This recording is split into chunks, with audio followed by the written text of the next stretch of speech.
ভারতীয় ক্রিকেটের ইতিহাসে কিংবদন্তি ব্যাটসম্যান সচিন তেন্ডুলকর শনিবার অর্থাৎ 1 ফেব্রুয়ারি 2025-এ colonel C K Naidu lifetime achievement পুরস্কারে সম্মানিত হয়েছেন।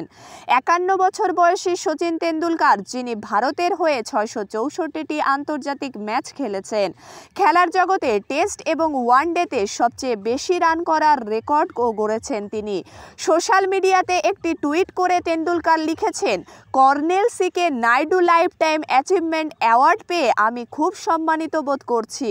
24 বছর ধরে চলা আমার ক্রিকেট যাত্রা কখনো আমার ছিল না।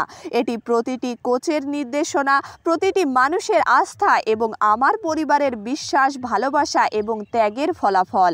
তিনি আরও বলেন, এই পুরস্কারটি খেলাকে ফিরিয়ে দেওয়ার জন্য একটি স্মারক এবং যারা আমাকে সব কিছু দিয়েছেন। বিসিসিআইকেও ধন্যবাদ জানিয়েছেন তিনি।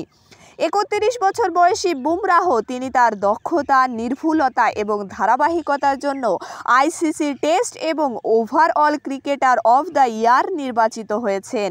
জসপ্রীত বুমরাহ অস্ট্রেলিয়ার বিরুদ্ধে বর্ডার গাভাস্কার ট্রফিতেও প্লেয়ার অফ দ্য সিরিজ ছিলেন। 5টি টেস্ট ম্যাচে 32 উইকেট নিয়েছিলেন তিনি। স্মৃতি মান্ধানা মহিলা বিভাগে 2023-24 সালের সেরা আন্তর্জাতিক ক্রিকেটারের পুরস্কার জিতেছেন। মহিলাদের মধ্যে আশা শোভনাও আন্তর্জাতিক অভিষেকের পুরস্কার জিতেছেন। অফ স্পিনার দীপ্তি শর্মা 13 ম্যাচে 24 উইকেট নেওয়ার জন্য পুরস্কার জিতেছেন।